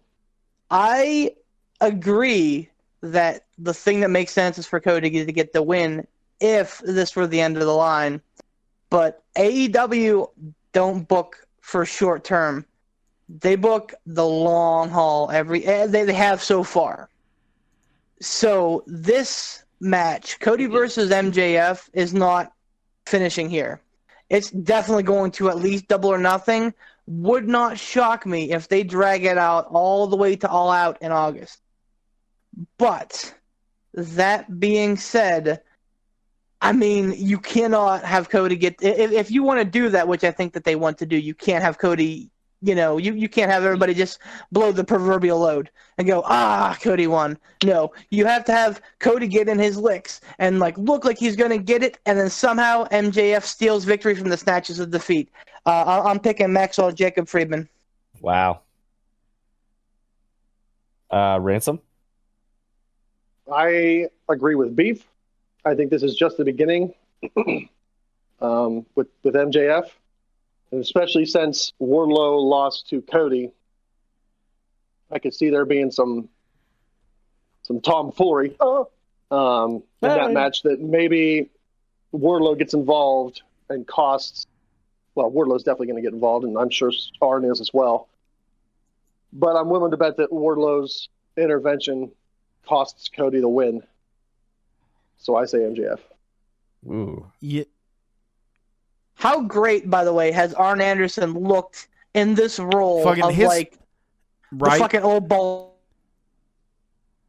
I love when he's come out with with the paper or whatever and cover up his mouth like a coach. I love it. It's great. That's what I wish they would have done with Flair in WWE. Instead of Flair going away and actually continuing to wrestle in TNA, which I wish that's what they would have done with him. Okay, he's done in the ring in WWE.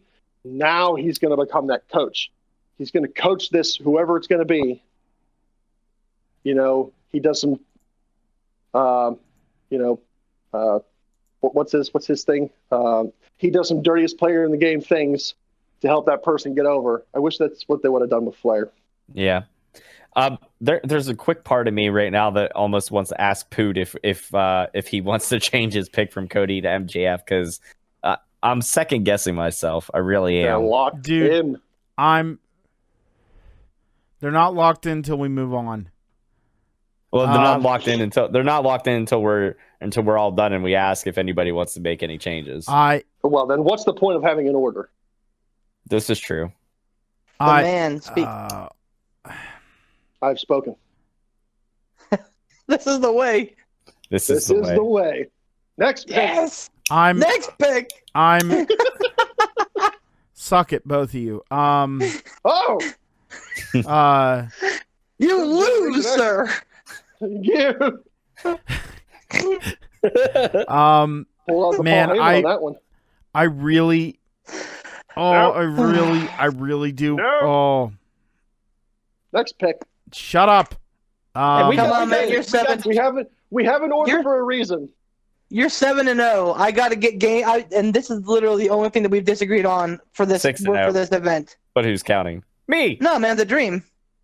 What? That match never happened at the takeover. What happened at NXT? I assumed we were counting that. No, we were counting the pay-per-view, you schmuck. You All right. fool. Well, fine. Then 6-1. Jeez. Tom trying to Or win 6-0. whether by an inch or a mile. I'm gonna stick with what I said. Okay. Hooray! Anyway. All right. Last. Now I'm completely lost on where the order was. Did I pick that first? Yeah, I did, because Beef just went. Okay. Anyways, so that means Poot's up to pick the title match: Jericho versus Moxley. Of course. Again, I swear to God, you planned this, Tom. Dude. I swear to God, you planned, because the last time picks happened, the difficult matches of the first one was like, the last one. Poot, you're the first one to go, buddy. Dude, it rotates. What do you want me to do? Conspiracy. Call Alex Jones. Oh God, gay frogs. He's turning the frogs gay. Would you like me to pick it first? I'll pick this one first. No, it's fine. I honestly, Mox has got to win. I mean, Mox has got to win. Let Ransom pick. I don't care. Mox has got to win. I'm going with Mox. What? Nothing. What Beef? What are you screaming about? Ransom was like, I'll pick, and you're like, Mox is gonna win. All right, go ahead, Ransom. It's too late. The rat is out of the box, man. You can't put the rat back on the box. Motherfucker. Oh, good Lord. Even my own advocates against me. That's a conspiracy, motherfuckers. I kill you. I kill all you motherfuckers. Oh my God! I Smoky just Mountain. hearing all of you do the Jim Cornette voice over each other, saying different things, makes me go like, I got to get an exterminator. Fine. I'm sorry, sir. What do you need an exterminator for? Do you have bugs in your house? No. Do you have an animal in your house? No. What do you have? I have a gaggle of Jim Cornettes running around. Oh no, a gaggle of cornets. Oh my God, That's the worst. that is. Who's up next? Beef. Jen Maxley. No, man, it's time. Like, this is the guy that they got. I wholeheartedly agree. Moxley, definitely. Yeah. Ransom. Since I'm gonna disagree and say I'm going with Beef's theory of the long haul, and I'm saying that Jericho's gonna hold this belt. When did he win it? Double or nothing? All out. Double or nothing last. No, double or nothing, because the tag team was it? Because I thought all out. the was it? Okay. Yeah. I'm gonna say that he goes the year, and he holds it to All Out. And the closer he gets to All Out, the more he plays it up as, I'm gonna hold this belt for the entire year. I'm holding the belt for the year. Blah blah blah. And maybe All Out he loses it, and maybe the next one. Maybe he keeps it the whole year. But I'm going with the long play on that, and I'm gonna say Jericho retains. Interesting stuff. All right. Do we have time to do some hot tag trivia? There's always time for hot tag trivia. All right, why don't we have Beef thank the sponsors real quick, and then move into hot tag trivia. Well, yes, I'd love to thank the sponsors, Mr. Sponsor himself. So, we definitely want to thank Mr. Tiger Bomb Tom and his work over on the Facebooks and the Twitches and the YouTubes as Mr. Casual Gaming Dad. Check out some of his awesome merch on his page, sponsored by Mr. Gold Gaming. And drop some love. There's a Pittsburgh Piledriver podcast shirt on there. So I know the one guy is enjoying his shirt. So let's get some more motherfuckers buying these fucking shirts, huh? But thanks Tom for making some awesome vids and good stuff all around. And definitely want to thank Sean Tischler and IWC Clearfield just in general for gracing the great unwashed masses of Clearfield, Pennsylvania with the Sport of Kings. Cage Combat coming April 25th, Pootmas Eve in Clearfield. The steel cage is coming back, folks. So, stay tuned to the IWC website and the IWC Clearfield Facebook page for more information regarding the card as we get closer to that day. Beef and Poot. Are one or both of you guys going to get in contact with Sean to try to do what we did back in October? Because I got the day off. I'm ready. I got Pootmas Eve off. I'm ready to come up to Clearfield, get some fucking shenanigans going. Oh, we're gonna have a good Pootmas Eve, boys. Shenanigans. Yeah, bitch. We'll figure it out. We'll figure it out. Figure it out. That's what I always say. Sooner rather than later. Yeah, I'll send him a message. See what he can swing for us. All right. On the horn with that bastard. Who's going first with the Tivera? I will. I'm asking Ransom. Okay, so that's not the way. I had this written down. I had spoken. Well, all I knew was I was asking either Beef or Ransom. This is not the way. So I'm asking Beef tonight, I guess. Right? Yeah. So it's gonna be Tom to me to Ransom, Ransom to Poot, Poot to Tom. Damn it, Poot. Sorry. Unspoken. Sorry, changing it up. Ransom. Okay. Either that, or I guess fuck the regular order. We'll just do our own separate little things then. I'll ask Beef and Beef like ask me. Because Poot's like wild carding us up in here. The only reason wild card. Wild card. Your turn, Beef. Wild card. Christmas Eve. Lay it on me, Poot. No, the only reason that I'm asking him is because you two idiots are definitely gonna know this. All right. So are you sure? Yeah, I'm absolutely sure. So, Ricochet, we know him, we love him. He's perfect white face baby meat, right? Before he was in WWE, he was in a lot of places, PWG, Bola, Dragon's Gate. Like, he was in a lot of really cool places. When he was in Lucha Underground, Ransom, what was his ring name? I don't know this. Okay, well, Tom, what was his ring name? Oh, no. What are you trying to do here? You monster. This is not the way. Go ahead, this Ransom. question? Go ahead, Ransom. You are. Me. Yes.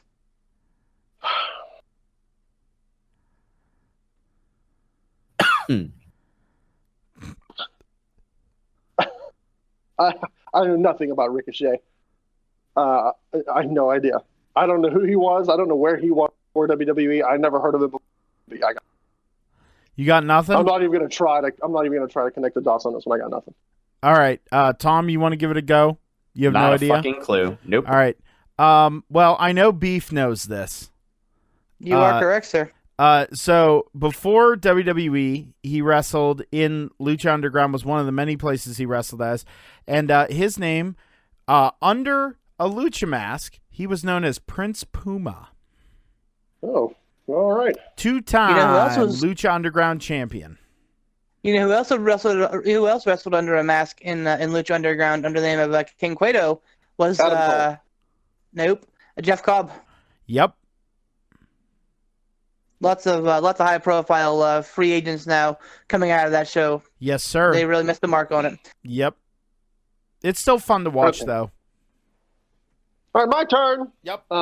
If there's no rhyme or reason, I'm going to ask Beef this. And I don't care if Beef gets 4 questions tonight. It's fine. Okay. Beef. I figured you were just going to return the favor and ask Poot. No, I'm gonna ask Beef because I want to try to stump him, and I like to listen to him connect the dots. Unless he knows this right off the bat, in which case, fuck y'all. I'm going home. The Punjabi prison match. Speaking of the Great Khali, name for me the first Punjabi prison match. Who was in it, and what event it was at? It was not the Great Khali, because it was going to be the Great Khali, but they got cold feet because the Great Khali sucks. It was originally going to be Great Khali versus the Undertaker, but they made a call to go away from that. Who was it that they gave him the replacement for? Fuck. Big Show.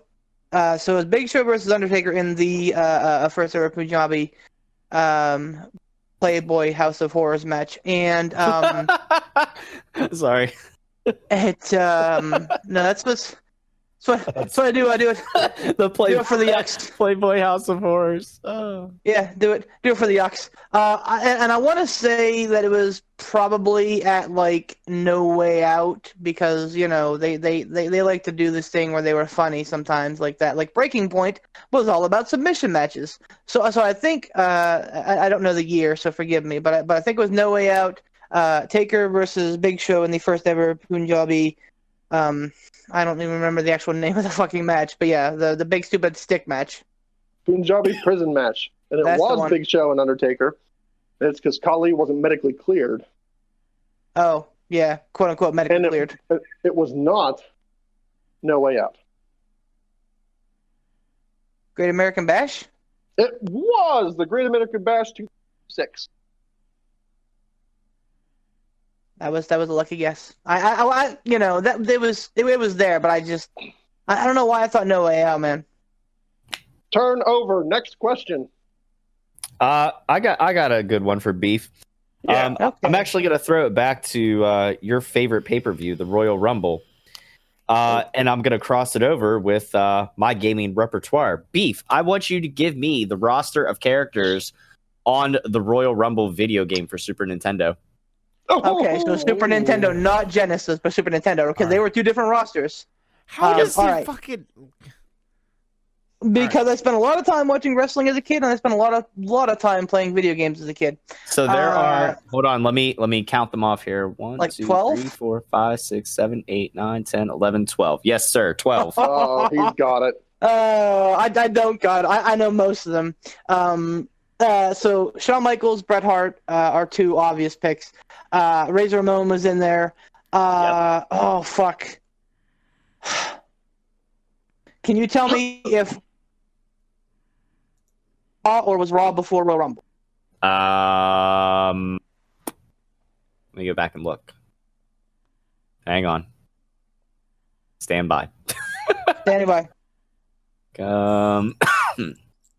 Okay, so Royal Rumble game was released in 1993. Let me look up WWF Raw. I think Raw came after it. Raw came makes it after it exceeding- was in 1994. So Okay. the Royal Rumble came first. Diesel was in Raw, but not in Royal Rumble then. So he's not in it. Undertaker was in Royal Rumble. Okay, hold on. Yes. So you got who'd you get? You got Razor Ramon, Shawn Michaels, Bret Hart, and Undertaker. That's 4. Right. Out of 12. Okay. All right. I'm working through it. Because I'm trying to think of the stupid fucking gimmicks. Like Undertaker would hit people with a fucking like gravestone, and like Ghost would fly out of his hands. Nope, wrong game. No, that's a different game. Was it? Yep. Yep. Little demons, big demons. Yeah, Tom and I played that game a lot. Yeah, yeah. A lot. All right, so there's those 4. Those were my fucking locks. Can I help, 93. Hold Can I on. help, please? Oh, let me Not help. yet. Not Let me yet. tag. Oh, I know this game so well. God, I want to say Crush was in it. Yes. That's Okay. 5. All right. I'm halfway there. If I get to 6 out of 6, I will be thrilled with myself. Oh, come on. So was Doink in it? Doink was in Nope. it. Doink was in it. Nope. Nope. No Doink. No Uh, doubt. He's damn in the it. one with the tombstones and the demons. Okay. Oh God, what a great one! Yeah. He's the Bigfoot and the hammer. And with Yeah. Razor Ramon, that nobody messes with the With bad the guy. bad guy. Yeah. That was Holy one of the hell, best combos come ever. on. I'm begging. All right, Ransom. begging. I'm tagging you and give me 3 real quick. All right, so who did you name so far? HBK, Brett, Crush, Razor, Undertaker. I'm sorry. What was it? Poot, you son of a bitch. HBK, Brett, Razor, Undertaker, Crush. Okay, Tatanka, Yes. Mr. Perfect, Yes. Oh yeah, I forgot about him. Ric Flair, Yes. Oh, Kurt Hennig. that's You Mr. already Perfect. said Mr. Perfect. Who said that? You did. You did. I didn't say Mr. Perfect. Yeah, you did. like 2 seconds ago. What? No. Yeah, you Who did I did. say? I And said Tatanka, Flair, Perfect, And Mr. Perfect. Yeah. Macho Man, Yep. $1 Million Man. Yep. How many more do IRS. we need? No. Wait, he what? wasn't in it. Nope. IRS was IRS not wasn't in it. this one. How many more do we need? 1, Two. right? No, 2. 2. 2. Okay. Oh.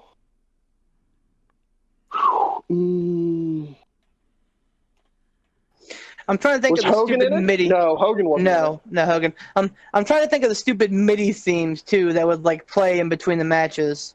Because now that you say that, I remember Tatanka, $1 Million Man.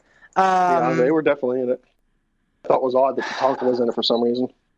Right. All right, hang on. Let me think.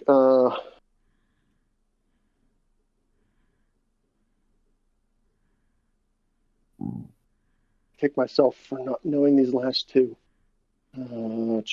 You will. Oh, I too. know one. I know. I'm pretty sure I know one for sure. Can I Go throw ahead. a ransom? Oh yeah. Yokozuna. Yep. No. Oh, was he? What? Yep. Yokozuna. Now you need one more. Oh man, it's like all based around WrestleMania 9. So Luger. He had the. Yep. He The had he didn't have the narcissist. rack. He had the forearm. yep. The narcissist. Yep. There you What go. a great game Well. it Let's not was. go. Come on. Well. If you suplex somebody too close to the ropes, you would hit the ropes and bounce Yeah, off. that was pretty great. Oh, it was great. It was a game. All right, so let me go ahead. So, Tom, you have an app. Tom and Poot have an app questions, right? Fuck. Tom just asked that one. Fucking poop. No. Has not been asked that question yet, so they haven't had a chance to answer. I mean, unless you count the me not knowing Oh, shit about Jesus. Ricochet. Yeah, right? All right, so I will. I'll give this to Poot since you kind of sort of had one. Poot, you probably have a fair chance of getting this. So, what are you doing now? Oh God, not that one. Oh, that's that one. Oh my god. I'm having a I good gotta time. look at. It's yep, that one. So anyway, Poot, we are on the precipice of the Elimination Chamber, the penultimate event to WrestleMania. Right. So that being said, we'll go. Yeah, way to use your big words there. I know, right? We will go recent history here. I want you to name for me 4 out of the 6 participants in the first ever women's Elimination Chamber match and who won the match. No. Interesting. This wasn't the tag one, was it? Was there It a was tag not. one? Yeah, there was. The inaugural women's tag team title match was last year at Elimination that's Chamber, it. in the Elimination Chamber. This is like it was an individual title match, and it was for the I believe it was for the Raw title. Ooh, I think I actually know 2. So wait, run. So you want all the participants and who won? No, 4 out of 6 other participants and who won. This was. Give them time to look it up. This was for the. No, this was for the. And, yeah, can't confirm. It was for the Raw Women's Championship. Okay, it was for the Raw Women's Championship. Who was on Raw? Well, okay. Well, I know that Sasha Banks and Bayley were in there. You are correct, sir. That's two of the 4 required. Well, that was the 2 I was going to give you, so I'm out. 2 pretty safe picks, honestly. Alexa Bliss would be the other one. Mm-hmm. Yep. All you got to give me is one more, and then who won? Fuck. Fuck, he says. No, she wasn't in it. I will let you know this, only because I am a kind and benevolent taskmaster. That, Also benevolent. Anyway, two of the other participants, 2 of the other 3 participants were in another Elimination Chamber match. Is one of them Poot's girl? Asuka, Asian sensation? no. Oscar. Asian sensation. No. Oh, what's her name? Feel the glow. Naomi. Negative. I'll give you one more crack at it. By the way, I think it's interesting that like Asuka's kind of like Poot's girl, and like Ransom's all about Io Shirai, and I'm like a big Kairi Sane fan. So, Tom, does that mean that you have a particular Asian WWE waifu as well? No. Pretty. I mean, I'm not going to deny that they're pretty, but no. I go with whoever has the nicest booty. So that would be Alexa Bliss. That would be Bayley. That would be Becky. Otis. I was speaking specifically of the Asians, but okay, sure. Mandy Rose. Was Mandy Rose in that? Yeah. No, the Tom. Damn it, Tom. I was sitting here. What was she? One of them? Tag it in. Saved by the ass of Mandy. Hot tag. The other 2 were Sonya Deville and oddly enough, Mickie James. Oh, Kiki James. Now, who won the match? Now, I remember this. That was Alexa Bliss. She won that. It was, in fact, the goddess. You got it. It was the goddess. Anytime somebody mentions Mickie James, I just want to call her Meat Curtains Mickey. Oh. Okay. We're just sitting here and we're like, well, we know what Tom offended Googles. Ransom. You have greatly offended Ransom. He's done. He's tapping. Wrap this show up. We know what Tom Googles in his spare time. Great job, Tom. Great job, Tom. We just got Ransom back for this episode. Now he's going to go another month-long hiatus. Listen, I know he's not that snowflake offended, so calm down. And I'm not offended. I'm grossed out. and number 2, I mean, when you have a 4-year enlistment in the Marine Corps, you walk into any given barracks room and there's like a gathering of guys watching porn. For some reason, they don't watch it by themselves. They watch it all together. So you see everything. If it's been on the internet, I've seen it. It's like porn. It's like porn and chicken, dude. So weird. It's like all right, somebody wrap this show up. Poot, that was me popping over the last gift you posted. That was pretty great. Oh. That one's good. I like that one. It's fucking great. Man, the WWE gifts are on point tonight. Yeah. Yes, they are. Champ, why don't you take us out of the show? Shit. No. Are you just doing that because that's the last time you're going to call him Champ? Are you rubbing this in? Nope, I'm going to no sell it. I'll do it. Hey, everybody. Thanks for listening to the Pittsburgh Piledriver podcast. I'm super happy to be back. Once again, thanks to the sponsors. Casual Gaming Dad does some awesome stuff. Google it. You're an adult. Also, Sean Tischler. He better get us some good seats or he's out of the band. Not on the corner this time. Yeah, right in the middle. Sean. Beef the legend. The current Cruiserweight champion, Tiger Bomb Tom. The best damn Cruiserweight champion there ever was, Poot the Bard. And Me. Thanks for listening. Bye. Fuck you, Goldberg. Oh.